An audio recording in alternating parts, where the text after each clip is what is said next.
नाज़रीन अस्सलाम वालेकुम, मैं हूँ इमरान वसीम। नाज़रीन, आज आर्मी चीफ सैयद आसिफ मुनीर शाह साहब ने कन्वेंशन सेंटर इस्लामाबाद में मुल्क भर की यूनिवर्सिटीज़ के कमोबेश 25,000 स्टूडेंट के साथ एक इंटरेक्टिव सेशन किया है और इस सेशन में बड़े सख्त सवालात पूछे गए। उन तमाम सवालों का आर्मी चीफ ने क्या जवाब दिया और उन सवालों में इमरान खान के हवाले से क्या सवाल आया और उस सवाल पर फिर आर्मी चीफ का सैयद आसिफ मुनीर शाह साहब का क्या जवाब था, ये डिटेल आप नाज़रीन के साथ इस व्लॉग में हम शेयर करने जा रहे हैं। और मज़ीद क्या सवालात पूछे गए इस पर भी आप नाज़रीन के साथ डिटेल शेयर करेंगे। और इसके अलावा नाज़रीन, हमारे व्लॉग की जो दीगर अहम ख़बरें हैं उनकी तफसीलात भी आपकी खिदमत में पेश करेंगे। तो पहली खबर से नाज़रीन गुफ्तगू का आगाज़ करते हैं, बल्कि सबसे पहले ये आर्मी चीफ के जो इंटरेक्टिव सेशन हुआ है स्टूडेंट के साथ, इसको छोड़ के जो तहरीक इंसाफ और इमरान खान से जुड़ी जो ख़बरें हैं पहले उनकी तफसीलात आपके साथ हम डिस्कस कर लेते हैं। एक तो नाज़रीन शहरियार अफरीदी साहब, जिनके ख़िलाफ़ कोहाट में 2 मुकदमात का इंदराज किया गया था लेकिन उन्हें गिरफ़्तारी का ख़दशा था। आज उन्होंने इस्लामाबाद हाई कोर्ट से जो रजू किया था उस पर मोहसिन अख्तर कियानी साहब ने समाअत की है और 6 फरवरी तक उनकी ज़मानत जो है वो इस्लामाबाद हाई कोर्ट ने एक्सेप्ट कर ली है। लेकिन साथ ही मोहसिन अख्तर कियानी साहब ने शहरियार अफरीदी से भी कहा है कि इस दौरान आप मुतलका फोरम से सामने जाके सरेंडर करके वहाँ से ज़मानत हासिल कर लें। यानी शहरियार अफरीदी साहब को आज हिफाजती ज़मानत जो है इस्लामाबाद हाई कोर्ट ने ग्रांट कर दी है। इसके अलावा नाज़रीन जज मोहम्मद बशीर साहब, जिन्होंने 24 जनवरी से अपनी जो रिटायरमेंट की एज है उनकी 14 मार्च तक छुट्टियां मांगी थी कि उनकी सेहत इजाज़त नहीं देती कि वो अपनी ज़िम्मेदारी को जो है वो कंटिन्यू रख सकें, तो उन्होंने कहा था कि मुझे आप रुख्सत दे दें मेरी रिटायरमेंट के दिनों तक। तो उस पर वजारत कानून में जो लेटर भेजा गया था, हमने आज ये व्लॉग करने से पहले अपने ज़राए के साथ कन्फर्म किया। तो ज़राए ने बताया है कि अभी तक उनकी जो छुट्टियों की दरख्वास्त है उस पर कोई फ़ैसला इसलिए नहीं हो सका कि इस्लामाबाद की 3 अदालतें हैं और तीनों अदालतों का जो चार्ज है वो जज मोहम्मद बशीर साहब के पास है। तो जब तक तो कोई मुतबादल का बंदोबस्त नहीं हो जाता तब तक तो जज मोहम्मद बशीर साहब जो हैं उनको रुख्सत की जो उनकी दरख्वास्त है वो एक्सेप्ट नहीं हो सकती। तो देखते हैं कि कब जज मोहम्मद बशीर साहब को रुख्सत मिलती है, लेकिन उससे पहले देखना ये भी होगा कि जज मोहम्मद बशीर साहब का क्या मुतबादल वजारत कानून को मिलता है और अगर मिलता है तो कब तक मिलेगा। इसके अलावा नाज़रीन आज अडयाला जेल में जज मोहम्मद बशीर साहब ने जाके जो इमरान खान के तोशा खाना और 190 मिलियन पाउंड के मुकदमे की जो समाअत थी उस पर उन्हें आज अदालत तो लगाई। कल अलील थे, आज अडयाला जेल पहुँचे थे, लेकिन शहबाज खोसा साहब जो इमरान खान साहब के लॉयर हैं और नैब के प्रोसिक्यूटर की अदम दस्तयाबी पे आज मुकदमा जो है मुकदमे की जो कार्रवाई है उससे बग़ैर कार्रवाई के जो है वो मुलतवी कर दिया गया है। अब आ जाते हैं जो साइफ़र केस की अडयाला जेल में समाअत हुई है। कल तमाम जो 25 गवाहान थे उन पर दलाइल, उनका जो बयान कलमबंद करने का जो एक मरला था वो नाज़रीन जज अबुल हसना जुल्करनैन साहब ने और प्रोसिक्यूटर साहब ने मुकम्मल कर लिया था। आज जिरा का दिन था, तो आज प्रोसिक्यूशन की तरफ से 3 गवाहों को पेश किया गया, जिसमें एक इकरा अशरफ साहिबा है, PRO हैं जो पब्लिक रिलेशन का डिपार्टमेंट है वजारत ख़ारजा का, और इसके साथ साथ नाज़रीन मोहम्मद नुमान हैं, असिस्टेंट साइफ़र ऑफिसर थे, इनका बयान रिकॉर्ड हुआ है। इसके अलावा deputy director foreign office Shamoon Qaiser और deputy director foreign office Imran Sajid का स्टेटमेंट भी रिकॉर्ड हुआ है।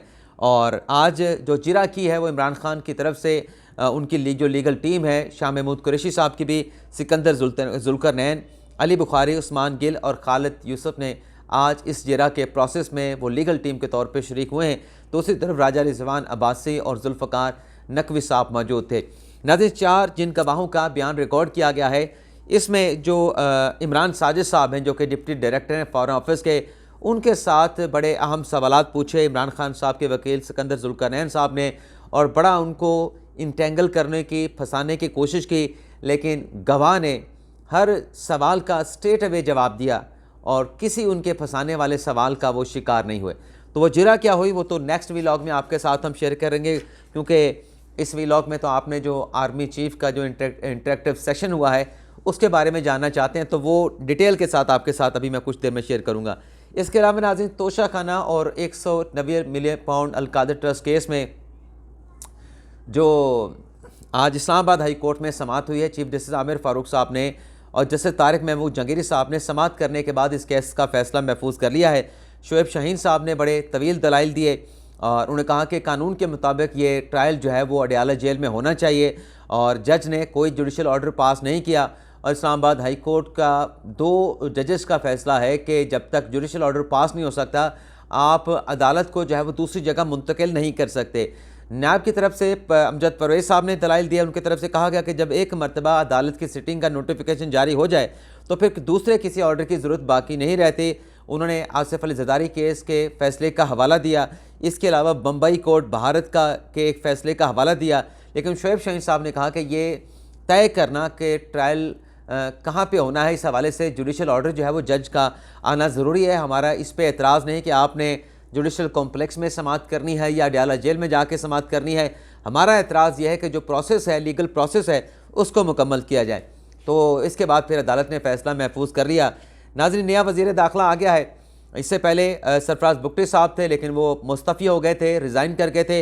अब उनकी जगह पे अनवारुल हक काकड़ साहब ने, निगरान वज़ीर आज़म ने गौहर एजाज साहब जो कि सरमायाकारी और तिजारत के मिनिस्टर थे, उनको वजारत दाखिला का भी कलमदान सौंप दिया है। अब आ जाते हैं जो आर्मी चीफ का खिताब हुआ है।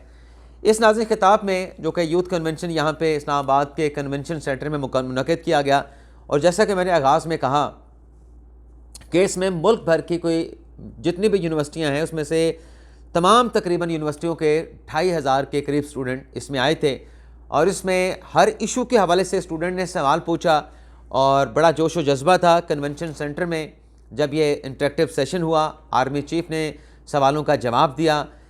निगरान वज़ीर आज़म अनवारुल हक काकड़ साहब से भी नौजवानों ने, स्टूडेंट्स ने सवाल पूछे, उन्होंने भी सवालों का जवाब दिया। लेकिन जो मरकज़ निगाह थे वो आर्मी चीफ सैयद आसिम मुनीर शाह साहब थे और उसमें नौजवानों का जज्बा भी बड़ा दीदनी था और वहाँ पे नारेबाजी भी हुई, पाकिस्तान जिंदाबाद, पाक फ़ौज जिंदाबाद के हवाले से। और फिर नाज़रीन आ जाते हैं कि इसमें हुआ क्या है जो आप जानना चाहते हैं। एक तो नाज़रीन इसमें सवाल हुआ, बल्कि जो अहम पॉइंट्स हैं उस पर पहले आ जाते हैं। जो इमरान खान साहब के हवाले से एक स्टूडेंट ने सवाल पूछा, डायरेक्टली तो इमरान खान साहब के हवाले से नहीं था सवाल, नाज़रीन ये पूछा गया स्टूडेंट की तरफ से हुकूमतों के हवाले से। अब उसमें सवाल क्या था? सवाल ये था कि आप मुंतखब हुकूमत को मुद्दत पूरी क्यों नहीं करने देते? तो आर्मी चीफ ने नाज़रीन इसका ये जवाब दिया कि अगर कोई मुल्क के टुकड़े करने लगा हो, मुल्क को बेचने लगा हो, तो क्या फिर भी उसे 5 साल की मुद्दत पूरी करने दी जाए? ये नाज़रीन आर्मी चीफ का जवाब था।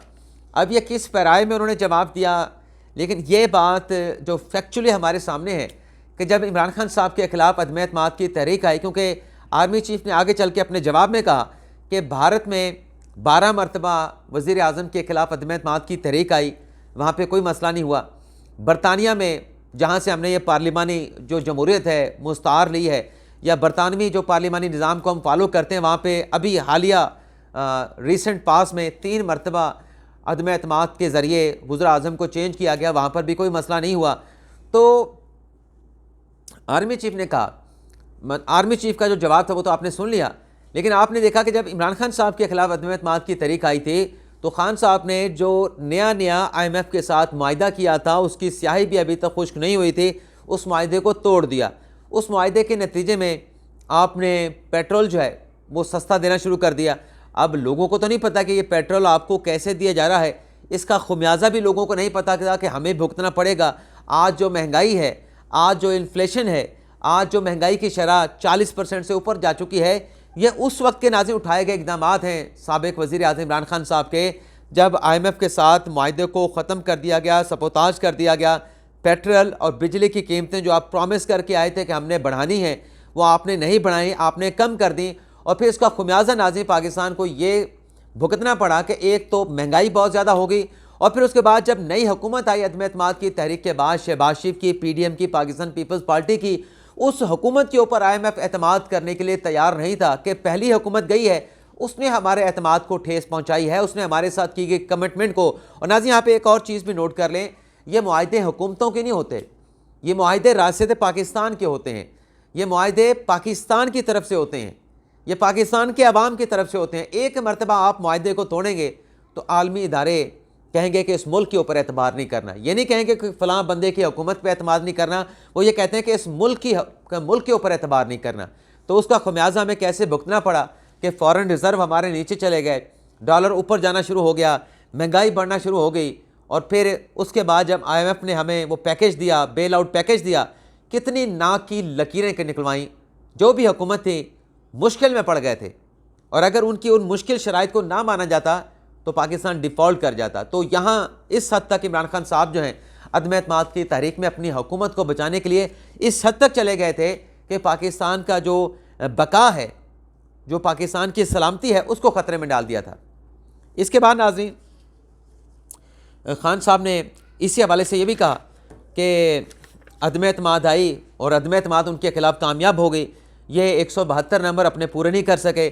जो अदम एतमाद लाने वाले थे उन्होंने पार्लिमानी जमहूरी तरीके से 172 नंबर पूरे कर लिए।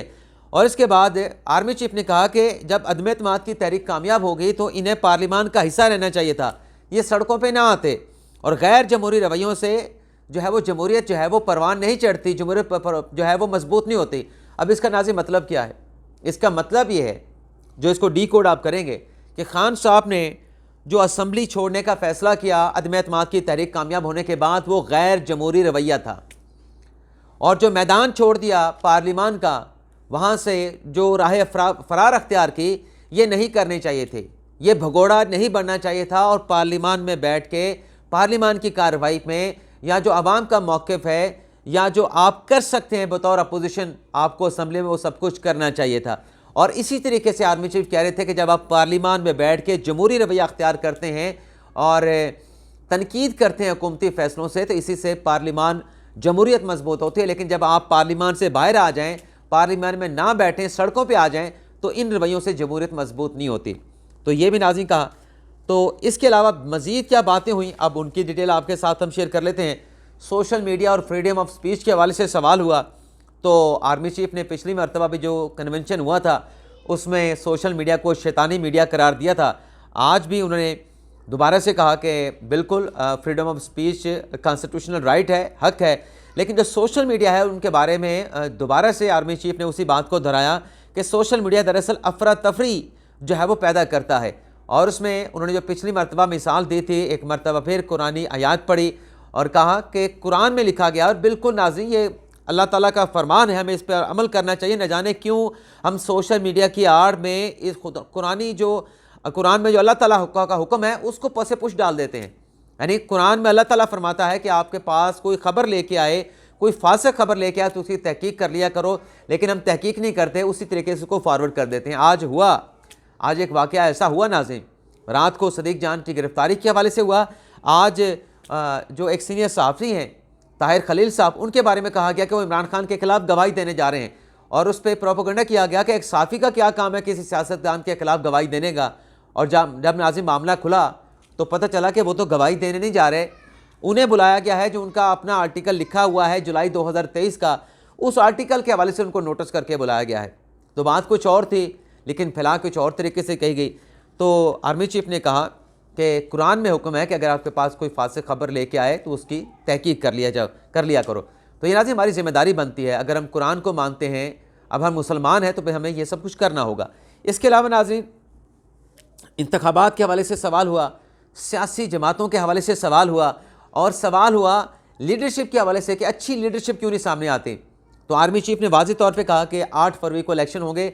इसके अलावा मतलब 8 फरवरी को ने कहा कि 8 फरवरी को इलेक्शन होने जा रहे हैं, उनका कैटेगोरिकली ये जवाब था। और फिर सियासी जमातों के हवाले से उन्होंने कहा कि आप जो कह रहे हैं कि लीडरशिप अच्छी नहीं आती, तो उन सियासी उस शख्स को आप वोट दें, उस सियासी जमात को आप वोट दें, या उस कैंडिडेट को आप वोट दें जो मुस्तकबिल में आपके लिए काम करे, जो आपके काम आए। अब नाज़रीन कुछ दिन पहले इत्तफाक से मैंने भी वीलॉग में ऐसी बातें की थी, तो मैंने यही कहा था कि आप अपने हलके में उन लोगों को मुंतखब करें जो आप समझते हो कि हम्बल भी हैं, आपके काम भी आएंगे, मुंतखब होने के बाद आपके लीडर नहीं आपके खादम बन के रहेंगे, आपको डिलीवर करेंगे, और आपको जब आप रब्ता करेंगे आपके लिए दस्तयाब होंगे। तो मैंने भी यही बात की थी, आज आर्मी चीफ वही बात कर रहे थे। और फिर उन्होंने ये भी कहा, क्योंकि लीडरशिप की बात की कि अच्छी लीडरशिप, तो उस पर सियासी जमातों का भी तड़का लगा सवाल में। तो आर्मी चीफ ने कहा कि सियासी जमातों का जो मकसद है वो तो इक़्तिदार में आना है। और ये नाज़रीन बात बिल्कुल ठीक है। सियासी जमातें किस लिए बनती हैं? आप सियासी जमातें इसलिए बनते हैं कि आपने इलेक्शन लड़ना है। इलेक्शन आपने क्यों लड़ना है? आप हुकूमत में आना चाहते हैं, इक़्तिदार में आना चाहते हैं, लेकिन उसका भी एक मतमा नज़र होता है। उसका मतमा नज़र मकसद ये होता है कि आपने डिलीवर करना है जिनसे आपने वोट लिया है, जिनका जो अमानत आपको सौंपी गई है, आपने उन जमूर उस अवाम को जो है आपने डिलीवर करके देना है, उनके लिए आसानियाँ पैदा करनी है। तो आर्मी चीफ ने कहा कि मैं DGI भी रहा हूँ, DGMI भी रहा हूँ, मेरा इन सियासी जमातों के साथ जो है वो रब्ता रहा है, इंटरेक्शन इनके साथ रहा है, तो मुझे सबका पता है। तो आप उनको मुंतखब करें जो आपके लिए आए, जो आपके लिए अच्छा हो। अफ़गानिस्तान के हवाले से सवाल हुआ तो आर्मी चीफ ने बड़ा वाज़ेह तौर पे जवाब दिया कि अगर मेरे किसी एक भी पाकिस्तानी की ज़िंदगी ख़तरे में हो या उसको मारा जाए तो फिर भाड़ में जाए अफ़गानिस्तान। और इसी तरीके से ईरान से ताल्लुकात, ईरान की तरफ से जो पाकिस्तान पे मिसाइल अटैक किया गया, पाकिस्तान ने जो उसका जवाब दिया, और फिर जो फ़ॉरेन ऑफिस के जो ताल्लुकात का इशू आया, इसमें आर्मी चीफ ने कहा बड़े वाशगाफ, बड़े वाज़ेह अल्फाज में कि ईरान के साथ हमारे अच्छे ताल्लुकात हैं, होने भी चाहिए, लेकिन हमारा बरादर मुल्क है। लेकिन इस बात की इजाज़त नहीं दी जाएगी कि आपकी पीठ पीछे जो है वो खंजर घोंपा जाए, खंजर मारा जाए। बैक स्टैब की वो बात कर रहे थे। तो उन्होंने ये भी कहा कि पाकिस्तान की जो सलामती है, पाकिस्तान की जो खुद मुख्तारी है, उस पर किसी किस्म का जो समझौता है वो नहीं किया जाएगा।